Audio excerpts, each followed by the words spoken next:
Kekuatan bukan kebutuhan yang melahirkan pertukaran pertama.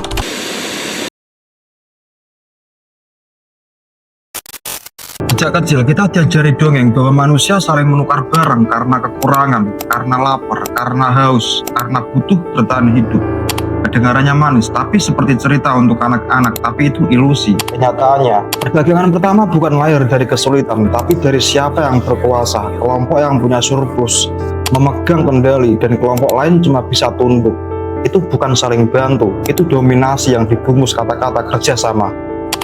Karena kalau kamu butuh, kamu mohon, dan kalau seseorang punya kekuatan, dia menentukan harga keterpaksaan itu. Pertukaran pertama bukan tentang dua orang saling membantu, tapi tentang siapa yang menentukan siapa boleh makan dan siapa tidak.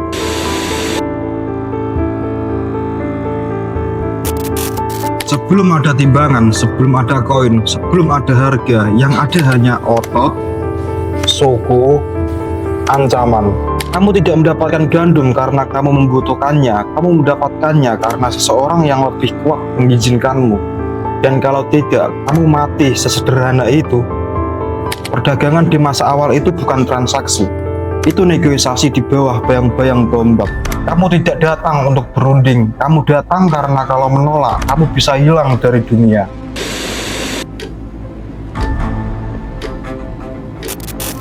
Sejarawan bilang persediaan sedikit sehingga orang harus berdagang, tapi itu setengah bohong.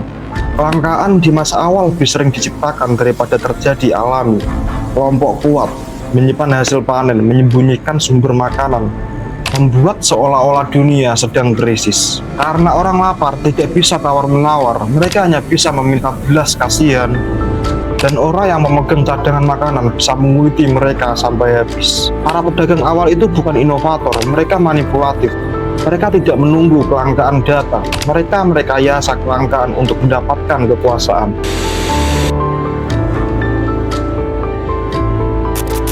Bayangkan, dua suku bertemu, satu punya api, satu punya daging, tapi salah satu suku punya lebih banyak prajurit. Menurut lo, mereka duduk sebagai setara? Tidak mungkin. Yang kuat bilang, kami ambil dagingmu, kalau mau api tunduk. Itu bukan kerjasama, itu pemerasan yang disulap menjadi diplomasi. Konsep saling menguntungkan lahir dari sini, tapi itu propaganda, bukan kenyataan. Selama kekerasan mungkin terjadi, kesepakatan selalu timpang. Itu bukan barter, itu penyerahan diri yang diberi nama baru.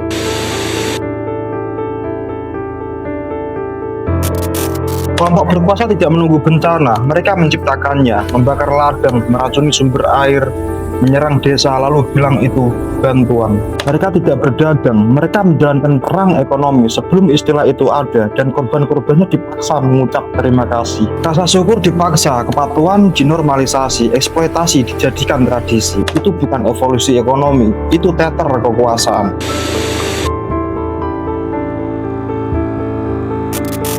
Sebelum emas, sebelum garam, sebelum kerang atau logam, mata uang pertama manusia adalah kontrol. Kontrol atas rasa takut, kontrol atas rasa lapar, kontrol atas keamanan, kontrol atas hidup dan mati.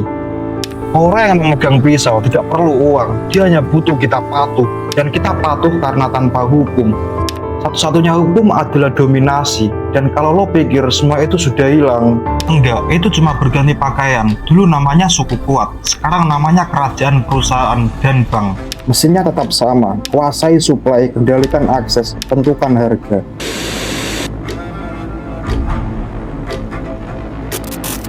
Setelah ratusan tahun, manusia hidup di bawah paksaan dan ancaman. Para penguasa butuh topeng baru untuk menyembunyikan kekerasan mereka. Maka lahirlah satu konsep suci, keadilan. Mereka bilang, kamu memberi, aku memberi. Mereka ciptakan simbol-simbol nilai koin, perhiasan, cat angka. Tapi dari awal, permainan ini sudah ditentukan. Mereka yang memutuskan apa yang berharga. Mereka lah yang menentukan apa itu adil. Mereka lah yang membuat aturan dan memaksa semua orang tunduk. Mereka lempar jawaban sakti, Tuhan menghendakinya. Begitulah sejak dulu, inilah peradaban. Keadilan pun berubah menjadi kebohongan paling rapi dalam sejarah. Tapi karena keadilan tidak ada, tapi karena keadilan mustahil muncul ketika satu pihak memegang seluruh kekuasaan.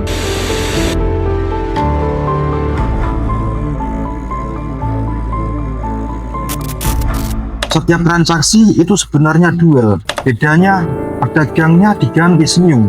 Keyakinan bahwa perdagangan itu menguntungkan semua orang. Keyakinan bahwa nilai itu alami. Keyakinan bahwa ini cara terbaik untuk hidup. Padahal itu cuma manta, sihir untuk membuat kita lupa bahwa di balik setiap debat tangan ada ancaman yang kita pura-pura tidak lihat. Perdagangan selalu perang. Bedanya, perang meninggalkan mayat. Perdagangan meninggalkan pikiran yang dikendalikan. Orang-orang yang tersenyum sambil tidak sadar bahwa mereka sedang diperbudak.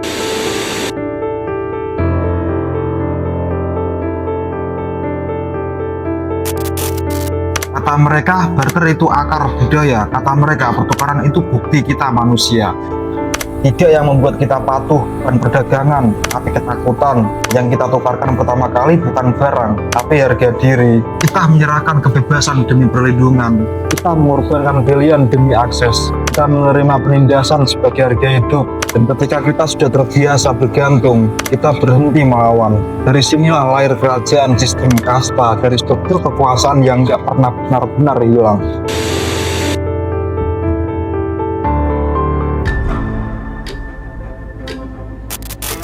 Transaksi pertama dalam sejarah manusia tidak lahir dari kasih sayang, tapi tidak juga dari kerjasama. Ia lahir dari dominasi, dari orang-orang yang memegang pangan, tanah, air, dan keamanan, lalu menjual semuanya kepada yang putus asa. Mereka menciptakan kekurangan, lalu menjual jalan keluarnya. Mereka menyembunyikan kelimpahan, lalu memaksa orang membayar untuk melihat sedikit. Mereka menciptakan nilai untuk membenarkan pencurian. Mereka menciptakan agama untuk membenarkan hierarki. Pasar bukan tempat negosiasi, pasar adalah teater kekuasaan, di mana naskahnya sudah selesai ditulis bahkan sebelum kita lahir.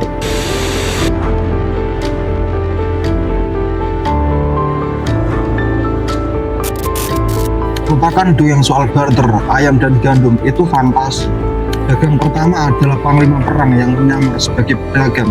Imam yang mengaku membawa wahyu, pemimpin yang memonopoli sumber hidup. Mereka membuat kelangkaan, lalu menjual kelangkaan itu sebagai tatanan alam.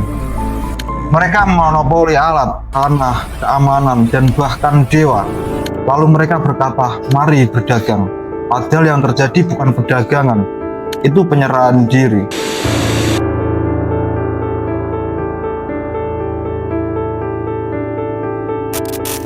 Disinilah permainan berubah. Mereka tidak hanya ingin orang patuh, mereka ingin orang menyukai kepatuhan.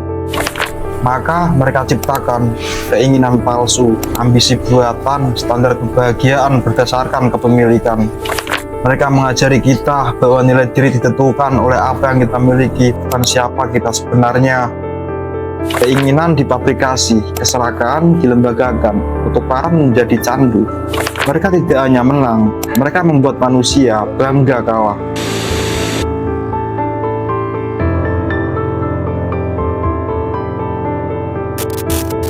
Bentuknya berubah, korporasi, bank global, pasar bebas, regulasi internasional. Tapi intinya, mesinnya sama.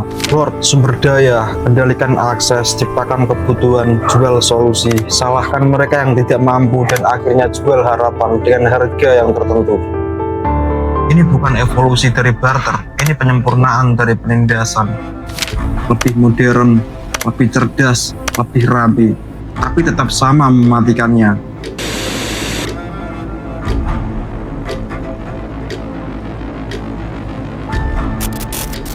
Kata buku sekolah, pertukaran selalu menguntungkan dua pihak, tapi bagaimana mungkin dan bagaimana bisa adil?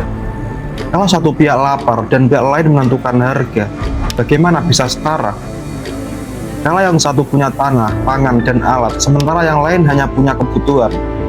Ini bukan perdagangan, ini sandiwara, ini paksaan yang dibungkus sopan, ini jerat yang disamarkan sebagai kesempatan.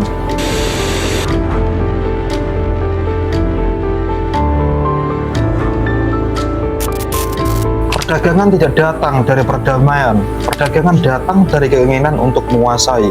Itu bukan solusi bagi kelangkaan, itu teknik untuk menciptakan kelangkaan. Ia tidak menciptakan kerjasama, ia menciptakan piramida sosial. Dan sampai hari ini, setiap transaksi dunia masih menyimpan gema dari kebohongan pertama, bahwa manusia pernah berdagang sebagai orang-orang yang setara, padahal kita tidak pernah, tidak dulu. tidak sekarang dan tidak akan sampai aturan permainan berubah.